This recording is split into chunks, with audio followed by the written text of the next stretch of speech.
皆さんこんにちは、北野アリオナです。最近5年ぶりにサハリンの実家に帰った動画を出したんですけど、コメント欄に本当にたくさん質問をいただきました。今回はその中から実際にいただいた質問を選んで答えていきます。前の動画の映像も少し出しながら話していきますね。それじゃ行きましょうさて、第1の質問です。2回ほどに分けて初めて拝見しました。日本人はみんな気になっていると思いますが、貨物船をあえて選んだのでしょうか？貨物船以外の方法があるのでしょうか？ありがとうございます。これは気になるところだと思います。まず私が面白そうだから貨物船にしようとそういう軽い気持ちで選んだわけではありません。もちろん船でサハリンに行くっていう体験に少し興味がありました。でも一番大きい理由は今は移動手段がかなり限られてるからです。昔は北海道からサハリンまでもっと簡単に行くことができました。でも今は日本からの直便がありません。飛行機で行く場合は必ずどこかの国を経由する必要があります。乗り換えが多くなったり、かなり遠回りになったりします。ルートによってはモスクワやドバイ、中国などを経由する方法もありますが、時間もお金もかかりますし、今の情勢だと予定が変わるリスクもあります。一方で船の場合は乗ってしまえばサハリンに直接向かいます。乗り換えがないので精神的にはかなり楽でした。船の中では食べて寝て景色を見てまた食べてまた寝てっていう感じでした。いわゆるくっちゃねくっちゃねですねもちろん豪華客船ではないです。貨物船なので観光用の船とは全然違います。でも私にとっては良かったです。あと荷物を持って行きやすいというのもありました。今回は実家にお土産をたくさん持って行きたかったので、それも船を選んだ理由の一つです。金額で言うと船は片道7万5千円でした。それでも昔と比べたらすっごく高いんですけど、飛行機ルートだと片道15万から20万円ぐらいになることもあったので、今回の状況では船が現実的な選択肢でした。そして正直ロシアの飛行機は安全面のリスクがあると感じていたので乗るのが怖かったです。日本のようにちゃんと整備されているのかわからない。今の状況だと飛行機の部品や設備の機材も入っているかどうかもわからないし、ちょっと信用できなかったです。なので答えとしてはあえて珍しいから貨物船を選んだっていうより、今の状況で一番現実的で安心できて荷物も持っていけるルートが貨物船だったっていう感じです。それじゃあ次行きましょう。チケットが勝手にキャンセルされるとは何があったのか。それにしても空港人がいないですね。サハリン冬はどうなんですか？極寒のイメージなのですが、クマいますか？これは私も本当に焦りました。どういうことかっていうと、日本戻る船のチケットが勝手にキャンセルされていたのですね。まず行きに乗った船はすごくよくしてくれました。問題があったのは帰りの船の手配です。船は普通の飛行機やフェリーみたいに毎日決まった時間に出ていて、あとネットで簡単に予約できるっていう感じではありません。貨物船なので何を運ぶか、スケジュールがどうなるかによって予定が変わります。人数も限られてます。だから帰りの船もかなり早めに確定できるのではありませんでした。私は日本へ戻る片道を乗る予定でした。後から確認したらおそらく往復で乗る人が優先されたようで、私の分が勝手にキャンセルされていました。日本の感覚だと予約したら予約番号があってメールが来て席が確保されていてという感じですよね。でも今回のような貨物船の手配はもっと昔ながらのやり方でした。代理店がしっかりあるわけでもなく、ウェブで簡単に予約できるわけでもありません。直接連絡して確認するような感じです。日本は予約や契約の仕組みがかなりしっかりしていますよね。一度予約が成立したらそのルールに沿って動くのが普通です。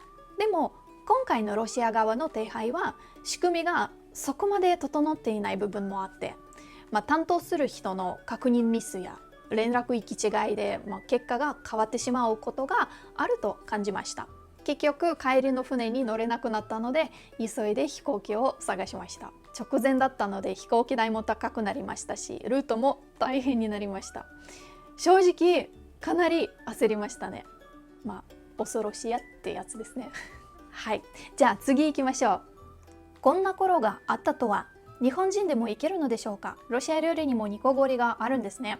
まずロシアに行きたい方は少ないと思うのですが、私の分かる範囲でお答えします。もし今のロシアへ本気で行きたい方は、必ず最新の安全情報やビザ情報を確認してください。私の知ってる限り、ビザを取ることができて船の手配ができれば、日本人でも行ける可能性はあります。ただ現実にはかなりハードルが高いと思います。まずビザの問題があります。観光のビザは申請をすれば取れるようです。ただ日本の外務省はロシアへの渡航はやめてくださいと警告しています。そして今回私が使ったような貨物船の予約も、日本の航空会社みたいにウェブサイトで簡単に予約してメールが来て QR コードで乗るっていう感じではありません。船の係の人に直接連絡をする必要があります。もちろんロシア語でやり取りする必要があります。現実的に言うと、ロシア語ができる人、現地でつてがある人、ビザを取れる条件がある人でないと、かなり難しいと思います。もちろん違法なルートという意味ではありません。ちゃんと税関も通りますし、入国審査もあります。でも日本人が気軽にプライベートでちょっとサハリンに行ってみようっていう感じで行けるかというと、今はかなり難しいと思います。もし本当に行きたい人は必ず最新情報を確認して、安全面も含めて慎重に考えてください。サハリンって北海道よりかなり北にあるから、冬は超寒い感じがするんですけど、実際はどうなんでしょう？当然雪はだいぶ降るんでしょうね。1月末は最低気温はマイナス何度ぐらいですか？はい、寒いです。かなり寒いです。北海道より寒いですね。1月の平均気温は氷点下10度ぐらいと言われてます。でもこれは平均なので、実際にもっと寒い日もあります。私が住んでいた頃は普通にマイナス30度ぐらいまで下がることもありました。本州に住んでる人からすると、北海道でもすごく寒いイメージがあると思うんですけど、サハリンの冬はさらに寒いです。ただロシア全体で見るともっと寒いところはあります。ロシアには信じられないぐらい寒い場所があります。例えばヤクツクっていう町があります。ヤクツクは真冬の1月の平均気温がマイナス38度ぐらいです。意味わかりません。そしてオイミャコンっていう村もあります。ここは人類が住んでいる場所として、世界でも特に寒い場所として有名です。過去にはマイナス67度台まで下がった記憶があると言われてます。そういう場所では車のエンジンを止めると凍ってしまうので、冬はずっとエンジンをかけっぱなしにすることもあるそうです。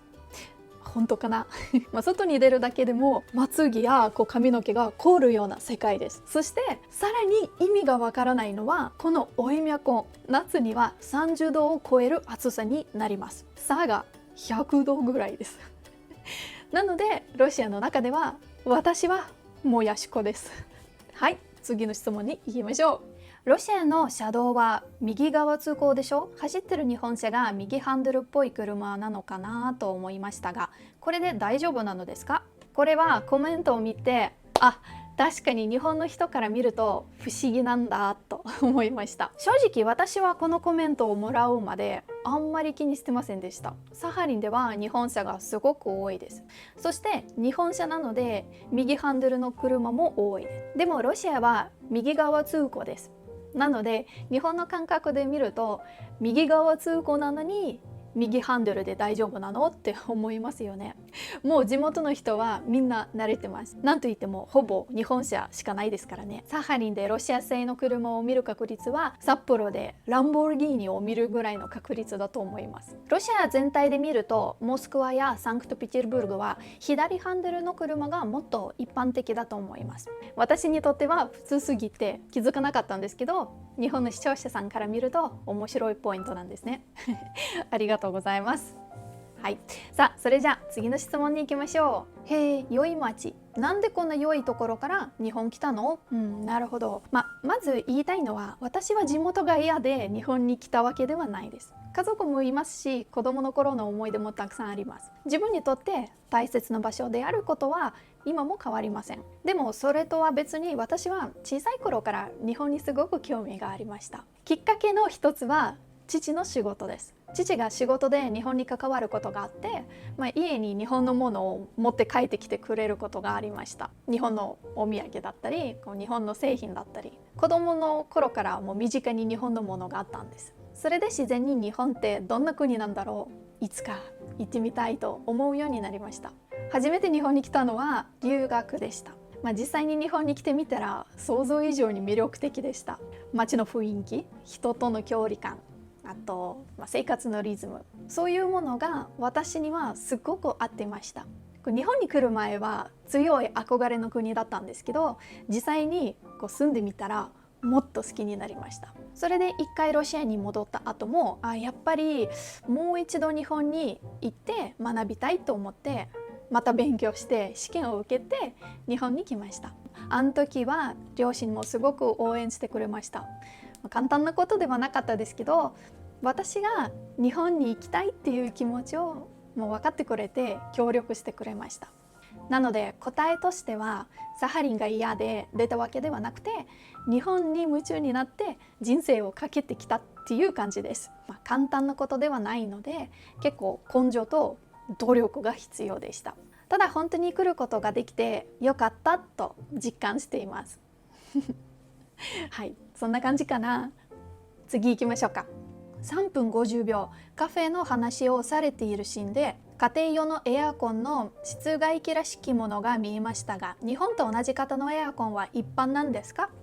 これは正直に言うと、私は今ロシアのエアコン事情を全てしているわけではありません。ただ私が住んでいた頃は家庭でエアコンを使っている家はほとんどなかったと思います。寒い地域なので昔は夏にエアコンが必要っていう感覚がありませんでした。冬の暖房はすごく大事なんですけど、夏の冷房はそこまで一般的ではなかったです。でも最近はサハリンも昔より暑くなっています。これはなんか暑くなってる気がするっていうよりも実際に気温が上がっています。その結果エアコンを導入する家庭やお店も増えてると思います。ちょっと状況は北海道と似てるかもしれません。動画に映っていた室外機は日本のエアコンと似て見えたかもしれません。ただ今回サハリンで家電屋さんをいろいろと見た感じでは、日本メーカーというより中国メーカーの家電がかなり多い印象でした。エアコンも中国メーカーのものが多かったです。今の物流や経済制裁の影響もあって中国から入ってくる家電製品が多いと思います。なので答えとしては日本と同じような仕組みのエアコンを使っているが、そのほとんどは中国製だと思います。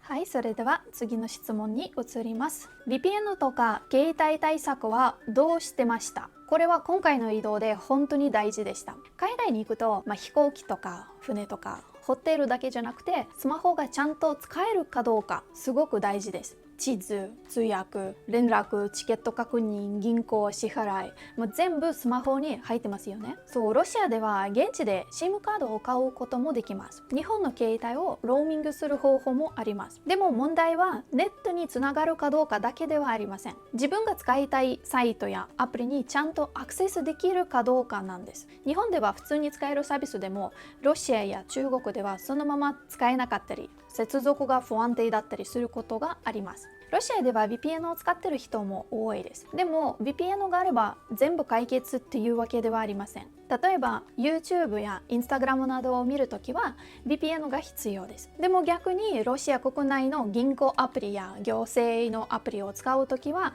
VPN をオンにしていると使えないことがあります。なのでこの時は VPN をオン、この時は VPN をオフみたいに切り替えながら使えます。で、さらに VPN 自体がいつも安定して使えるわけではありません。昨日使った VPN が今日はつながらないということがたくさんあります。そういうことがあるので、現地の人はスマホに複数の VPN アプリを入れてます。私も今回 VPN がなかったらかなり困っていたと思います。VPN がないと LINE も使えないですからね。正直ロシアや中国に3日以上にいるなら VPN なしはかなり厳しいと思います。こういう経験をするとやっぱり国にインターネットを強く、制限されてない日本のような環境は本当に素晴らしいと思いますね。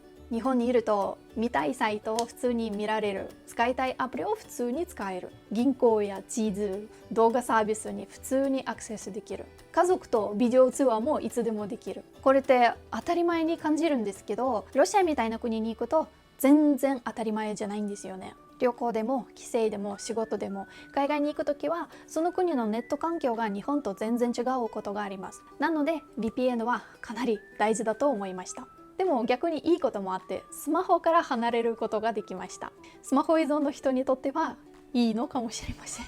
はい、次の質問です。ロシアのビールは常温で売られているのですか？飲む前に冷蔵庫に入れて冷やして飲みます？アリオナさんは日本も長いからキンキンに冷えたビールの味はよくしてますものね。これはお店によると思います。ロシアでも冷蔵庫に入っているビールもあります。でも常温で売られているビールも結構あります。今回量り売りビールも買ったんですけど、それは常温でした。でもロシアの人がぬるいビールが好きっていうわけではないです。家に持って帰って冷蔵庫で冷やしてから飲む人も多いです。やっぱり冷えたビールの方が美味しいっていう感覚があります。ただ日本のビールの冷やし方は本当にすごいです。日本の居酒屋だとグラスまでキンキンに冷えてることがありますよね。グラスが凍っていて、そこにビールを注いですっごく冷たい状態で出てくる。あのレベルのこだわりは日本らしいと思います。普通に居酒屋であのクオリティのビールが出てくるのはすごいですあれはもうサービス料を別に取ってもいいぐらいだと思います。私の地元でグラスまでキンキンに冷やして出してくださいと言ったら追加料金を取られると思います。それぐらい価値があります。私の父も日本でキンキンに冷えたビールを初めて飲んだ時すっごく感動してました。ロシアでも冷たいビールは好きです。でも日本のキンキンに冷えたビール文化はかなりレベルが高いと思います。ビール飲みたくなっちゃった。次の質問いきましょう。アリオナさん、すごい。よく包丁をロシアに持ち込みできましたね。ロシアは今戦争しているからかなり厳しいのじゃないですか。それに本当にご両親が喜んでいたの印象的でした。日本語は本当に日本人と変わらないぐらいお上手ですね。びっくりしました。ありがとうございます。いやー、そうですね。包丁をお土産で持っていきました。このコメントを見て、確かに日本の人から見ると今のロシアに包丁を持っていけるのかなと思うよねと思いました。ちゃんと税関を取って持ち込みしましたよ。日本の税関でもロシアの税関でも確認されました。これは何ですかと聞かれたので、包丁ですと答えました。その時は特に問題ありませんでした。なので、少なくとも包丁そのものが、絶対にダメっていう感じではありませんでした。視聴者の方が疑問に思ってるのは今の情勢で何が持ち込めて何がダメなのっていうことだと思います。例えば高額なもの、現金、宝石や金のように換金しやすいもの、あと新品の電子機器、パソコンやゲーム機など、こういうものはかなり注意が必要です。それぞれ制限がかかったり禁止されているはずです。あと現金は10万円までしか持ち込めなかったです。今のロシアは現金、電子機器、高額品など注意しないといけないものがいろいろあります。しかもそのルールは頻繁に変わります。とりあえず今回包丁は OK でした。父は包丁をすごく喜んでくれたので持って行ってよかったです5年も帰ってなかったの？このチャンネルも当初はよくサハリンの実家と行き来しましたよね。あれから5年も経つのか。時の流れは早いですね。てかアリオナさんちょっと見ないうちに日本語上手くなったね。ありがとうございます。そうなんです。気づいたら5年も実家に帰ってませんでした。以前は日本とサハリンをもう少し行き来できていました。でもまずコロナが始まって普通に帰省できなくなりました。国をまたぐ移動がすごく難しくなって飛行機も止まったり直便もなくなったりして本当に簡単に帰れなくなりました。でその後少しずつ移動できるルートが戻ってきた時期もあったんですけど、2022年以降のウクライナ侵攻をきっかけに航空便や金融、出入国周りの状況が大きく変わりました。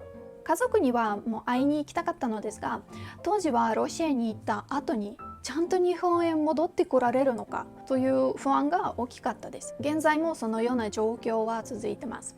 今回も最初から帰省しようと思っていたわけではありません。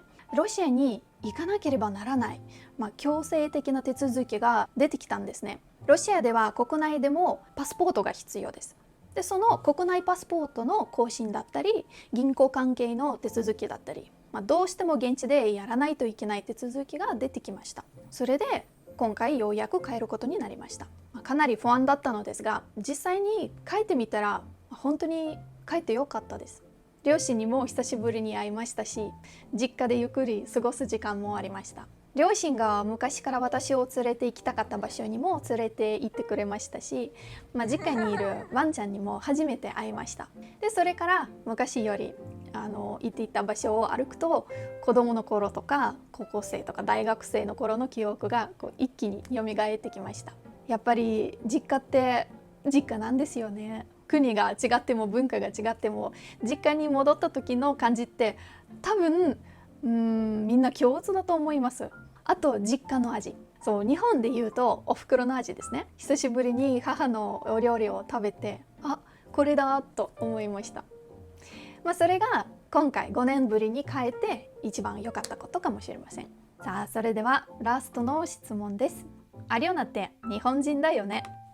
ありがとうございます。これは嬉しいコメントですね。でも国籍はロシアです。ただ日本に長く住んでいるので、日本に慣れた部分はあると思います。特に味覚はかなり日本人に近づいてるかもしれません。今回長い移動の後に日本に戻ってきて天丼を食べてたんですけど、もう本当に美味しかったです。ご飯、味噌汁、天丼、安心感がすごかったです。日本の人がご飯と味噌汁は落ち着くという気持ち、私はすごくわかります。あと自分で編集してる時にその天丼を食べてる映像を見返したんですけど、これは本当に美味しい顔をしてるなと思いました。今思い出してもまた食べたくなります。そういう意味ではもしかしたら日本人に近づいてるのかもしれません。